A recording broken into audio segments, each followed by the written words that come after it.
नमस्कार एनएनएस ओडिया स्वतंत्र साक्षात्कार को स्वागत करुच्ची मु स्मृति। विगत एक वर्ष हेब महामारी कोरोना सारा विश्व में तार काय विस्तार करने अनेक लोकंकर जीवन जीविका दी यापर पुणी कोरोना द्वितीय लहर सारा विश्व में खूब द्रुत गति व्यापार लगी। तेज एसबू मध्य जनसाधारण मन में कौन प्रश्न रोचे नहीं आम सहित अच्छा सोया यूनिवर्सिटी कुलपति तथा एम्स पूर्वतन निर्देशक न्यूरो स्पेशलिस्ट एवं वरिष्ठ doctor Ashok Mahapatra. Sir NNS Odia channel को आपको स्वागत। नमस्कार सर ये कोरोना जो द्वितीय लहरटा आसी प्रकृति में कोरोना द्वितीय लहरटा कौन यार लक्षण कौन या यूके स्ट्रेन बोले कौन कह जाउची?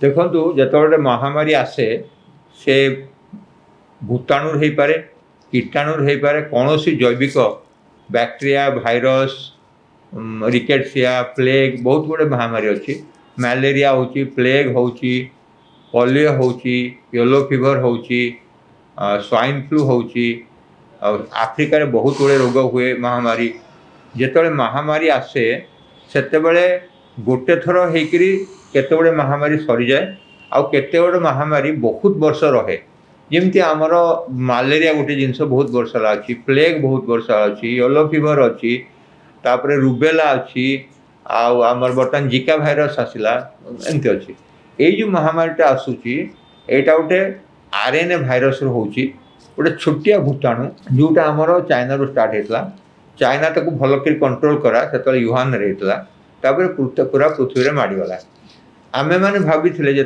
गोटे आमर आसूची महामारी से केते 2 वर्ष रोचे के 3 वर्ष रोचे के 10 वर्ष रोचे के 100 वर्ष भी रोचे आमे भाभी बोधहुए यहाँ किछि दिन पर वर्ष भर पड़ेब किंतु देखागला जे आम देश जो प्रथम लहरी आसला ता पूर्व आम जानी चाइना रे होता तापर ताइवान होता सिंगापुर तापर यूएस यूरोप टर्की ईरान ये देश होकर लास्ट में इंडिया को आसला गला वर्ष तो इंडिया को आसला आमर से महामारीटा आम सटडाउन लॉकडाउन करी धीरे धीरे संक्रमणटा कमेदेले जहाद्वारा कौन है जो पीकटा 2 मास 3 मास आसबार कथा गला वर्ष जो आमर जो प्रथम लहरी फास्ट वेव आसला सेटार पीकटा सेप्टेम्बर अक्टोबर आसला तापर जो कमिगला पूरा भारत वर्ष में से नंबर ऑफ केस कमिगला कि लेस दैन 10,000 होगला मोर्टालिटी कमिगला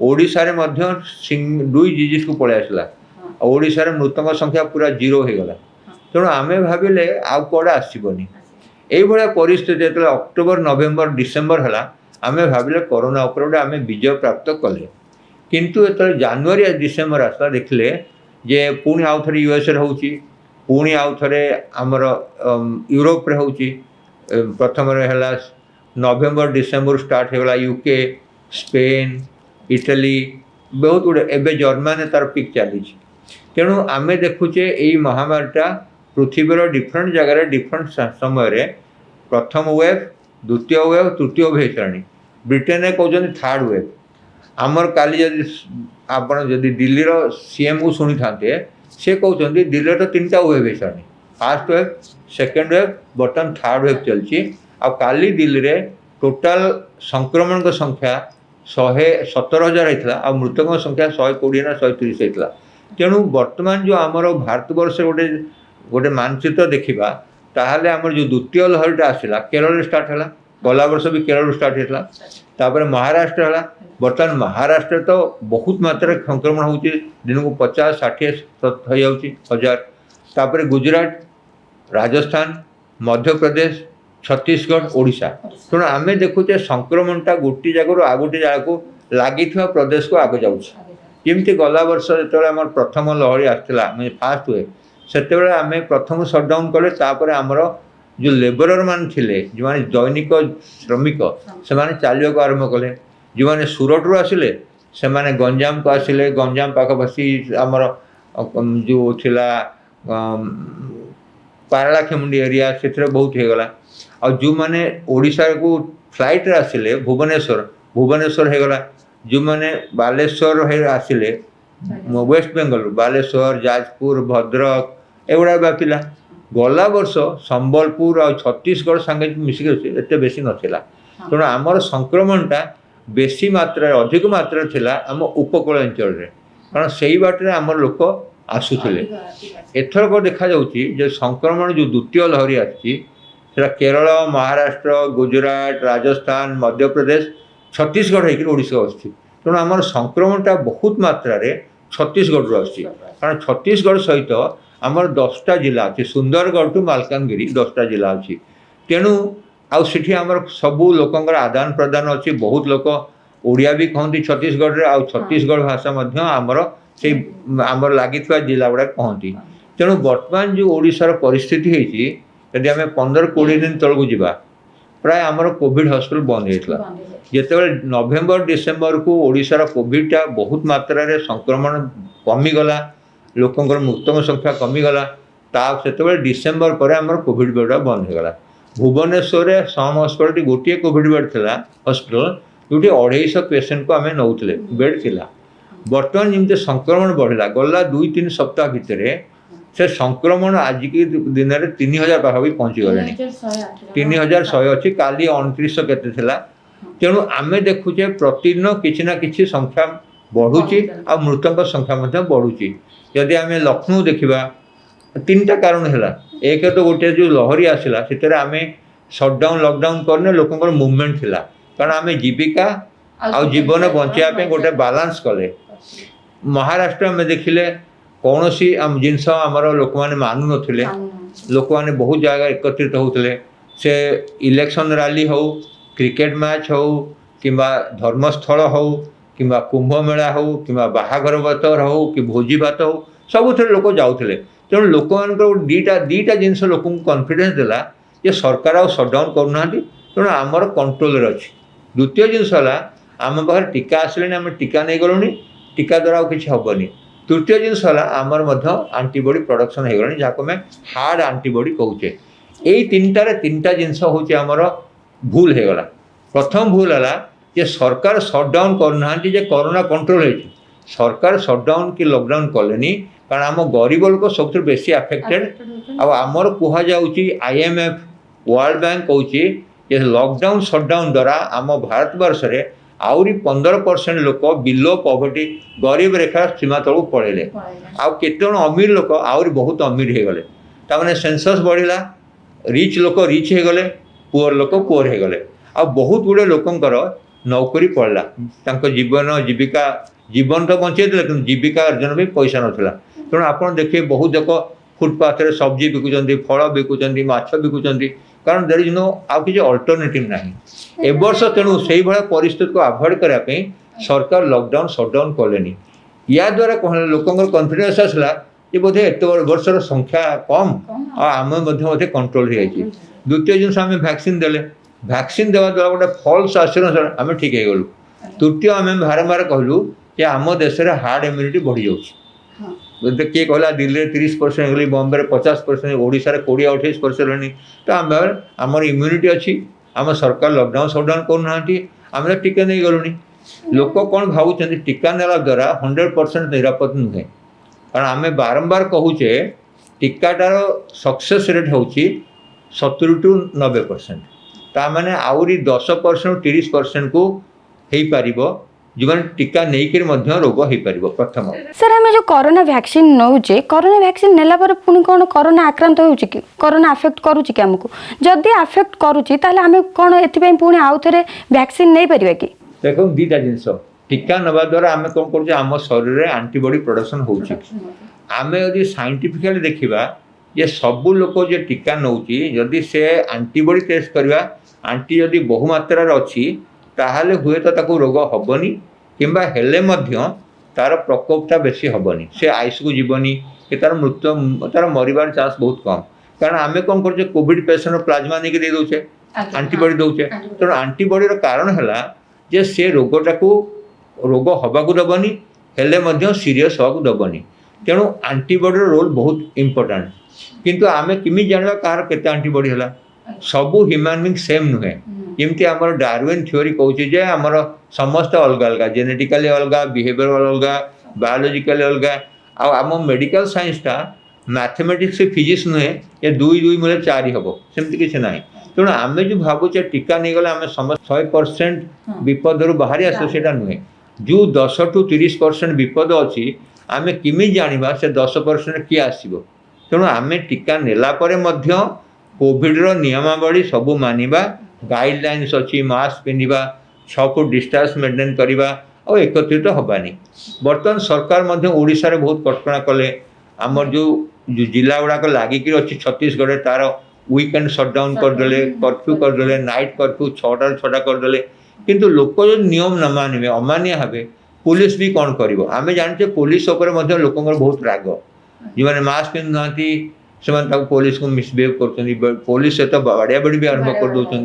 तेणु आमे आमर निजर निरापदा बुझा नि दरकार जे आमर सरकार आम पे भल पे कहते, पुलिस माने निज जीवन को विपद में पकईकरी आमर सेवा कर, राति सारा रोच जगुंट कर। तेणु पुलिस जदि सरकार कहते मास्क पिंधा, आम मास्क पिंधा ना। बर्तमान तो आम गोटे अभ्यास हो गई मास्क पिंधार वर्ष भितर। एमती तो कई लोक ना मास्क विषय जानी ना। तेणु आम यदि करूने, आम गोटे जिद करूने मुझे करी, इधर कौन से रिजन ना जे मत या द्वारा असुविधा हो मोर पैसा ना, से निजर रूलटा को नियमटा को निज हाथ में नौ।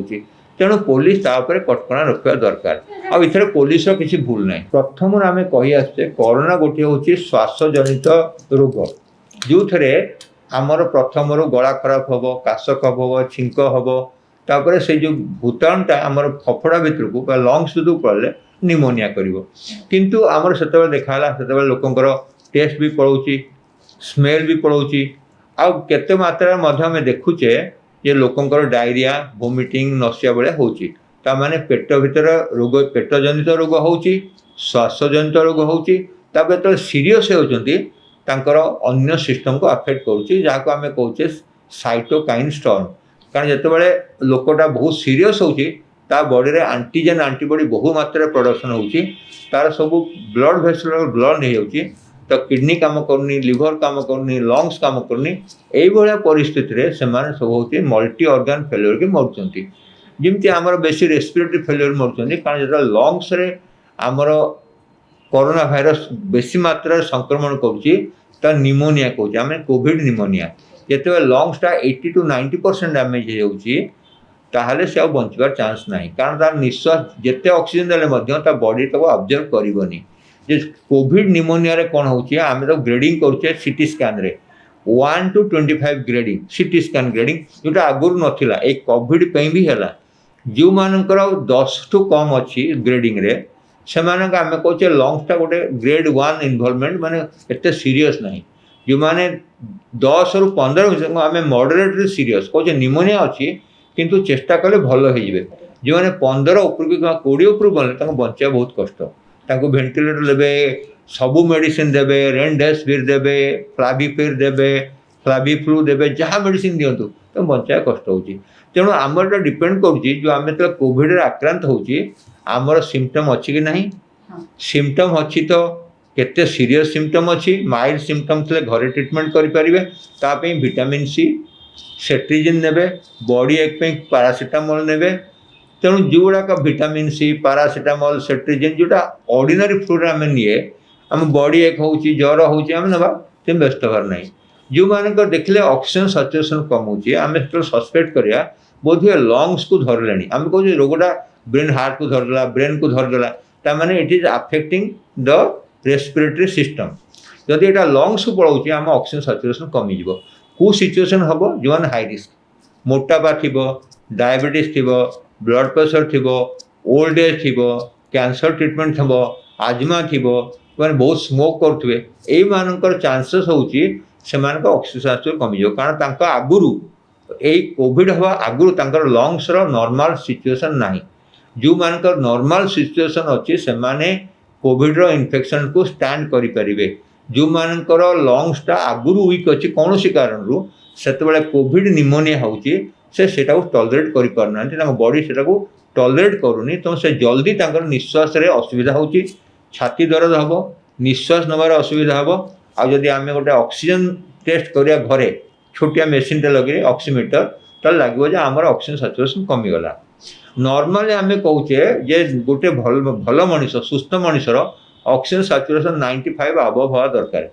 जदि तार कौन सी कारण आगुरु तार ऑक्सीजन सैचुरेशन कम मिलूँ, कारण से स्मोक करे तार ब्रोंकाइटिस अच्छी आजमा अच्छी हुए तो तार 95 नहीं 90 रोच ताहले कौन टिके आक्रांत हेले से तार 90टा 85 पड़े आसो से भाया जगार ऑक्सीजन दरकार निहाती तेणु जो मानकर निश्वास रोग श्वास प्रश्वास रोग आगुरी अच्छी से अधिक मात्रा रे सतर्कता अवलंबन करने दरकार से बारंबार डॉक्टर परामर्श ना दरकार जो मैंने आसिम्टोमेटिक अच्छे से डॉक्टर परामर्श नहीं घरे ट्रीटमेंट करेंगे जो मानकर माइल्ड सिम्पटम अच्छी बॉडी एक हो टिके ज्वर अच्छी आउ सब ठीक अच्छे से सिम्पटम कर क्रोसिन ने ज्वर पर गोड़ हाथ दरज पर विटामिन सी खाइबे सेट्रिजिन खाइबे जो मानकर ऑक्सीजन सैचुरेशन कमीगला कि हाई रिस्क अच्छी ज्वर हो हाई रिस्क अच्छी किंतु ऑक्सीजन सैचुरेशन नॉर्मल अच्छी से हूँ तो प्रिवेंटिव स्टेप नहीं करी हॉस्पिटल एडमिट हे जो मानक ऑक्सीजन सैचुरेशन कमीगले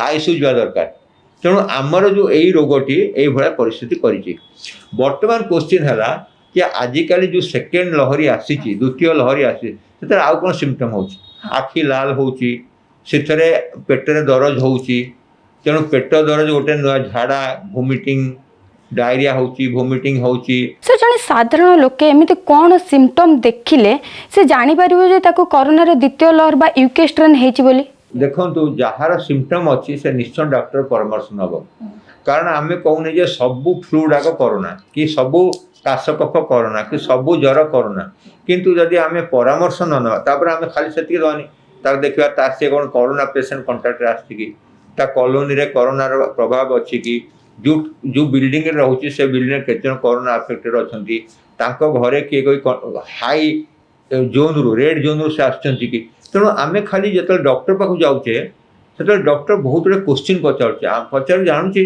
यार कोरोना सस्पेक्ट करवा कि न करवा बेसी हाई रिस्क मैंने आम भावुचे सस्पेक्ट करुचे आम आरटीपीसीआर करवा कारण आम आरटीपीसीआर कले आम 24 आवर्स भितर जापर कोरोना पॉजिटिव अच्छी कि ना तेणु आम कौन सी रिस्क नवा कथा नुहे कारण आम रिस्क नहीं करी आम निजक निज परिवार को आहरी विपदापन्न करुचे कारण मुझे कहली ठीक अच्छे टे काश कफ अच्छी कौन अच्छी है तो है कि मो घरे हुए तो प्रेग्नेंट लेडी थी मो घरे हुए तो मो ग्रांड फादर बहुत एजेड थी कि आम घरे किए डायबिटीज फादर डायबिटिक पेसेंट हो पारती कि ब्लड प्रेशर पेसेंट तेणु मु बेले बेले भावुँ मोर तो किसी असुविधा नहीं मुझे कहीं हॉस्पिटल जीवी कि मु भावुनी मोरी जो इनफेक्शन यदि मोर अन्य घरे जीव से हाई रिस्क पीपल तेणु जो क्वेश्चनटा कहुचे घरे ट्रिटमेंट येस घर ट्रिटमेंट कर किंतु आम मानकर जो ओडिशा रे हो कि इंडिया जो फैमिली सिस्टम से गोटे गोटे रूम रे 5 लोग रोकते सब घरे 3-3टा बेडरूम नहीं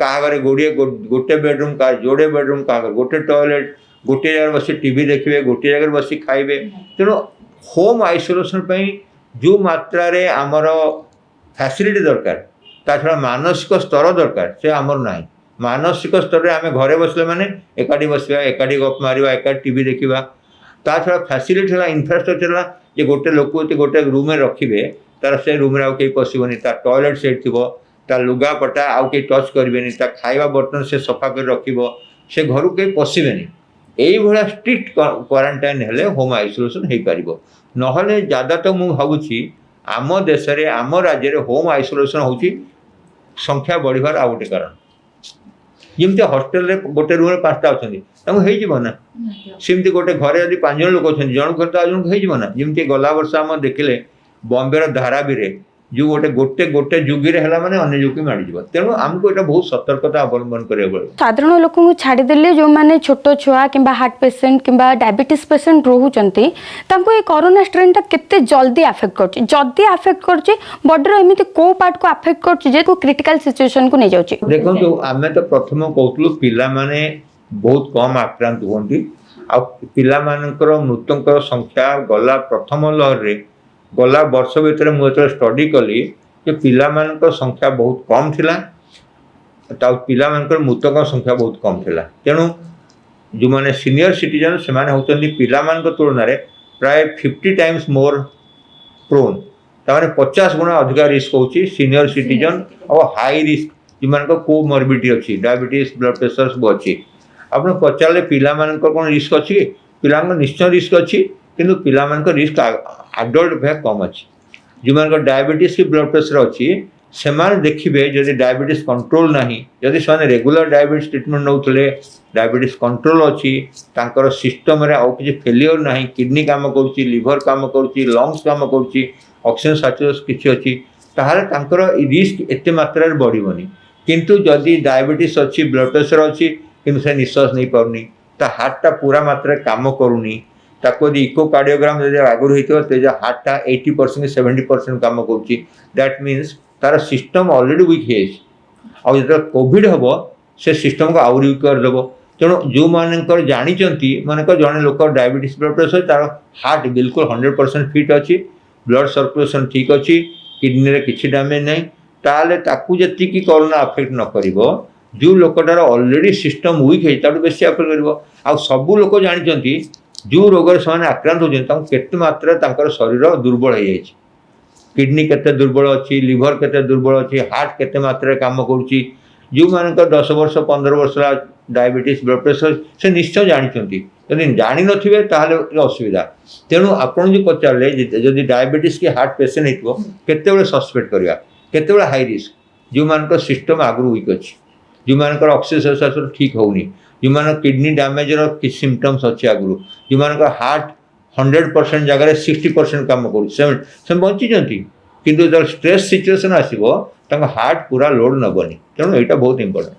ମଝିରେ WHO ଦ୍ୱାରା କୁହାଯାଇଥିଲା କି କରୋନାର ସବୁ ବିଭିନ୍ନ ପ୍ରକାର ବିଭାଗ ରହୁଛି, 19A 19B ଯେଉଁ ବିଭାଗ ରହୁଛି, ପ୍ରକୃତରେ କ'ଣ ସେଇ ବିଭାଗ, କ'ଣ ଏହାର ଲକ୍ଷଣ ରହୁଛି? ଦେଖନ୍ତୁ, କରୋନା ଗୋଟେ ହେଉଛି ଭୂତାଣୁ, ତା ଦେହରେ ବହୁତ ଗୁଡ଼ିଏ ପ୍ରୋଟିନ୍ ଅଛି। ପ୍ରୋଟିନ୍ରେ ବହୁତ ଗୁଡ଼ିଏ କାର୍ବନ ମଲିକ୍ୟୁଲ ଅଛି, ହାଇଡ୍ରୋଜେନ୍ ମଲିକ୍ୟୁଲ ଅଛି, ନାନା ପ୍ରକାର ମଲିକ୍ୟୁଲ ଅଛି। ଗୋଟେ ଜାଗାରେ ଯଦି ଗୋଟେ ମଲିକ୍ୟୁଲ ଚେଞ୍ଜ ହେଇଯିବ ତାର ମ୍ୟୁଟେସନ୍ ହେଇଗଲା। ତେଣୁ ଆମର କାଲି ମୁଁ ଗୋଟେ ଦେଖୁଥିଲି, ଜଣେ ଆମେରିକାନ ଭାଇରୋଲୋଜିଷ୍ଟ କହୁଥିଲେ ଗଲା ବର୍ଷରେ ପ୍ରାୟ 10,000 ଖଣ୍ଡେ ମ୍ୟୁଟେସନ୍ ହେଇଛି କରୋନାର। ତେଣୁ ଆମେ ଜାଣୁନେ, କାରଣ ଯଦି ଆମେ ସବୁ ରୋଗୀଙ୍କର ଚେଷ୍ଟା କରିବା ଦେଖିବା ଷ୍ଟଡି କରିବା ତାହେଲେ ଆମେ ଜାଣିବା ମ୍ୟୁଟେସନ୍ ହେଉଛି। କିନ୍ତୁ ଆମେ ଗୋଟିଏ ଜିନିଷ ଜାଣିଛେ, ଗଲା ବର୍ଷ ଯେଉଁ ଆମର RMRC ଥିଲା, ସେ ଯେତେବେଳେ ଷ୍ଟଡି କଲା ସେଥିରେ 3ଟା ଷ୍ଟ୍ରେନ୍ ବାହାରିଲା ଆମର ଗଞ୍ଜାମରୁ, ଆଉ 2ଟା ଷ୍ଟ୍ରେନ୍ ହେଲା କଟକ ଭୁବନେଶ୍ୱରରୁ। ତାମାନେ ଆମେ ଆହୁରି ଯଦି ଫର୍ଦର ଷ୍ଟଡି କରିଥାନ୍ତେ ଏତେବେଳକୁ ଆମେ ହୁଏତ 25 ନା 30ଟା ଷ୍ଟ୍ରେନ୍ ଖାଲି ଓଡ଼ିଶାରେ ପାଇଥାନ୍ତେ। ତେଣୁ ଯେଉଁ ଭୂତାଣୁ ହେଉ କି କୀଟାଣୁ ହେଉ ସେ ନିଶ୍ଚୟ ମ୍ୟୁଟେଟ୍ କରିବେ, କାରଣ ସେମାନେ ହେଉଛନ୍ତି ମଣିଷଠୁ ଆହୁରି ଚାଲାକ। ତାଙ୍କର ମ୍ୟୁଟେସନ୍ କରିବା ଦ୍ୱାରା ସେ ନିଜକୁ ବଞ୍ଚିବାକୁ ଚାହୁଁଛନ୍ତି। କିନ୍ତୁ ମଣିଷ ଚାହୁଁଛି ରୋଗରୁ ବଞ୍ଚିବା ପାଇଁ, କୀଟାଣୁ ଚାହୁଁଛି ଯେ ଆଣ୍ଟିବାୟୋଟିକ୍ସ ବଞ୍ଚିଯିବେ, ମଣିଷ ତାକୁ ମାରିପାରିବନି। ତେଣୁ ସେମାନେ ମ୍ୟୁଟେସନ୍ କରୁଛନ୍ତି because they see the environment they can't grow. ତେଣୁ ସେମାନେ ଦେ ମ୍ୟୁଟେଟ୍ ମଚ୍ ଫାଷ୍ଟର। ସେ ଯେଉଁ ମ୍ୟୁଟେସନ୍ ଯେଉଁ କରୋନାରେ ହେଉଛି ତ କେତେ ହଜାର ମ୍ୟୁଟେସନ୍ ହେଇସାରିବଣି, କିନ୍ତୁ ଆମେ ତାକୁ ଷ୍ଟଡି କରିପାରୁନେ। ନା ଆସିବା ଯେଉଁ 2-3ଟା ମ୍ୟୁଟେସନ୍ ବୋଲି ଇମ୍ପୋର୍ଟାଣ୍ଟ କହୁଛନ୍ତି। ଯେତେବେଳେ ଇଂଲଣ୍ଡରେ ଦ୍ୱିତୀୟ ଲହଡ଼ି ଆସିଲା ଅକ୍ଟୋବର ନଭେମ୍ବର ଡିସେମ୍ବର ବେଳେ, ସେମାନେ ଦେଖିଲେ ଯେ ଏଇ ଭାଇରସଟାର ଯେଉଁ ଆମେ ଷ୍ଟଡି କରୁଛୁ, ଜେନୋମିକ୍ ଷ୍ଟଡି କରୁଛୁ, ତା ପୂର୍ବ ଭାଇରସ ସହିତ ମିଶୁନି, କିଛି ଗୋଟେ ଚେଞ୍ଜ ଅଛି, ଯାହାକୁ ଆମେ କହିଲେ B1.1.1.7। ସେମିତି ଯେତେବେଳେ ବ୍ରାଜିଲରେ ହେଲା କି ସାଉଥ ଆଫ୍ରିକାରେ ହେଲା, ସେତେବେଳେ ସେ ଦେଖିଲେ ଯେ ତାଙ୍କର ମଧ୍ୟ ଯେଉଁ ପ୍ରିଭିୟସ୍ ଇନଫେକ୍ସନ୍ ଥିଲା ତା ସହିତ ମ୍ୟାଚ୍ କରୁନି। ତାମାନେ ଦିଜ୍ ଆର୍ ମ୍ୟୁଟାଣ୍ଟ, ଆମେ କହୁଛେ ମ୍ୟୁଟାଣ୍ଟ। ତାମାନେ ଆଗ ଅପେକ୍ଷା ଯେଉଁ ଭୂତାଣୁ ଥିଲା ସେଟା ତାର କାୟା ପରିବର୍ତ୍ତନ ହେଇଛି କିଛି ମାତ୍ରାରେ। କିନ୍ତୁ କୋଶ୍ଚିନ୍ ହେଲା ଯେ କେତେ ମାତ୍ରାରେ ପରିବର୍ତ୍ତନ ହେଇଛି, ସେ ଅର୍ଡ଼ିନାରୀ ଟ୍ରିଟମେଣ୍ଟକୁ ରେସ୍ପଣ୍ଡ କରିବ ନା ଟୀକାକୁ ରେସ୍ପଣ୍ଡ କରିବ କି ନାହିଁ। ଯେତେବେଳେ ଆମର ମ୍ୟୁଟେସନ୍ ହେଉଛି, ଲକିଲି କ'ଣ ହେଉଛି, ବହୁତ ଗୁଡ଼ିଏ ମ୍ୟୁଟେସନ୍ରେ ଭାଇରସଟା କମଜୋର ହେଇଯାଉଛି। ସେଇଥିପାଇଁ ଯେତେବେଳେ 1000 ମ୍ୟୁଟେସନ୍ ହେଉଛି, ଆମେ 9,900 କଥା କହୁନି, ଆମେ ସେ 3ଟା ଷ୍ଟ୍ରେନ୍ କହୁଛେ ଯେଉଁଟା ଆମକୁ ବେଶୀ ଆକ୍ରାନ୍ତ କଲା। ତେଣୁ ଆମର ଜାଣିବା କଥା ଯେ ଯେତେବେଳେ ମ୍ୟୁଟେସନ୍ ହେଉଛି, ମ୍ୟୁଟେସନ୍ରେ ହୁଏତ ଭୂତାଣୁଟା କମଜୋର ହେଇପାରେ କିମ୍ବା ସବଳ ହେଇପାରେ, ଦୁର୍ବଳ ହେଇପାରେ କିମ୍ବା ଆହୁରି ହୃଷ୍ଟପୃଷ୍ଟ ସବଳ ହେଇପାରେ। ଯେତେବେଳେ ସବଳ ହେବ କି ଆହୁରି ଷ୍ଟ୍ରଙ୍ଗ ହେଇଯିବ, ସେତେବେଳେ ସେ ଭୂତାଣୁଟା ଆମକୁ ବେଶୀ ମାତ୍ରାରେ ଆକ୍ରାନ୍ତ କରିବ ଆଉ ବେଶୀ ମାତ୍ରାରେ ମାରିବ, ଯେଉଁଟାକି ଆମେ 3ଟା ଷ୍ଟ୍ରେନ୍ କହୁଛେ, ୟୁକେ ଷ୍ଟ୍ରେନ୍, ବ୍ରାଜିଲ ଷ୍ଟ୍ରେନ୍ ଆଉ ସାଉଥ ଆଫ୍ରିକା ଷ୍ଟ୍ରେନ୍। ନା କୋଶ୍ଚିନ୍ ହେଲା ତା ପାଇଁ କ'ଣ ଆମେ ଏକ୍ସଟ୍ରା ପ୍ରିକସନ୍ କ'ଣ ନେବା। ଏକ୍ସଟ୍ରା ପ୍ରିକସନ୍ ଟ୍ରିଟମେଣ୍ଟ ତ ସେମ୍ ଅଛି, ଆମେ ତ ନୂଆ ଟ୍ରିଟମେଣ୍ଟ କିଛି ବାହାର କରିନେ। ଆମେ ସେଇ ଜ୍ୱର ପାଇଁ ଟ୍ରିଟମେଣ୍ଟ ନେବା, ବଡି ଏକ ପାଇଁ ଟ୍ରିଟମେଣ୍ଟ ନେବା, ପାଣି ବହୁ ମାତ୍ରାରେ ପିଇବା, ଭିଟାମିନ୍ ଖାଇବା, ନିଜର ଇମ୍ୟୁନ୍ ଷ୍ଟାଟସ୍ ବଢ଼େଇବା। ଇମ୍ୟୁନ୍ ଷ୍ଟାଟସ୍ ପାଇଁ ଆମର ଯେଉଁ ଦେଶୀ ଜିନିଷ ଅଛି, ହଳଦୀ ଖାଇବେ, ମହୁ ଖାଇବେ, ତୁଳସୀ ଖାଇବେ, ଲବଙ୍ଗ ଖାଇବେ, ଗୁଜୁରାତି ଖାଇବେ, ଆମର ବହୁତ ଜିନିଷ ଅଛି। ଆମର ଯେଉଁ ଇଣ୍ଡିଆନ୍ ସ୍ପାଇସେସ୍ ସେ ଆମ ଇମ୍ୟୁନିଟି ବଢ଼ଉଛି, ସେଇଟା ତ ଆମେ କରିବା। किंतु तापे आगे स्पेसिफिक मेडिसिन नाही आमर गला वर्ष भर जिते मेडिसिन दिहला से रेमडेसिविर हो फ्लावी फ्लू हो प्लाज्मा थेरेपी यार कौन सत्यता नहीं जे से आमको बहु मात्रा बंचे पार जिते स्टडी पृथ्वी में करा गुड़ाक डाउटफुल इफेक्ट अच्छी कहीं एटा कहीं आमर कोविड पे स्पेसिफिक नुहति आम कहले क्लोरोक्विन खाइल chloroquine is for malaria not for Covid remdesivir जो बाहर था स्वाइन फ्लू पे बाहर था अन्य फ्लू पे बाहर था कोविड पे बाहर तेणु आम कौन करें एक्सट्रापोलेट करें कौन सी रोगर मेडिसिन खाइले हम कि गोटे आ गोटे आसला अन्य गोटे बहुत गुड़े मेडिसिन आसला जोटा कि किए क्या काम कला क्या काम कलानी किंतु आम पाखे वैज्ञानिक तथ्य नहीं जे एगुड़ा खाइले आम निश्चय बहु मात्रा रोगटा कमी पार क्वेश्चन टीका जो आम टीका नि प्रथम सब टीकाटा गवेषणा करा प्रथम स्ट्रेन पर करा गोटे स्ट्रेन टीका बाहर को 10 वर्ष लगे कथा 10 मास तेणु आम प्रति टीका गवेषणा करें कौन कर नुआ स्ट्रेन उपर टीकार इफेक्ट अच्छी कि नहीं स्टडी करवा ये कह जाऊँगी बाय एंड लार्ज जो आमर ये टीकाटे जो म्यूटेटेड स्ट्रेन रे काम कर हुए तो 90% जो फलप्रद होता 80% को 75 हम तेणु WHO कहूँ कौन सी टीका जदि 50% काम करे ताको आम सफल टीका बोली मानिबा तेणु आमर आज जी तथ्य आसी जना जाऊँगी से मॉडर्ना वैक्सीन हो फाइजर वैक्सीन हो एस्ट्राजेनेका हो कोवैक्सीन हो सिनोवैक हो कि स्पुटिन 5 हो जोटा 8टा वैक्सीन आमर पृथ्वी अच्छी से कहते ये स्ट्रेनटा म्यूटेशन तो है किंतु आम वैक्सीन फलप्रद हम हुए तो किसी मात्रा कम मात्रा हम केतबेले कहते से मात्रा हम केतबेले कम मात्रा जहाँ हेले आम पब्लिक कन्फ्यूज हवा कथा नुहे आम कौन करुचे आमर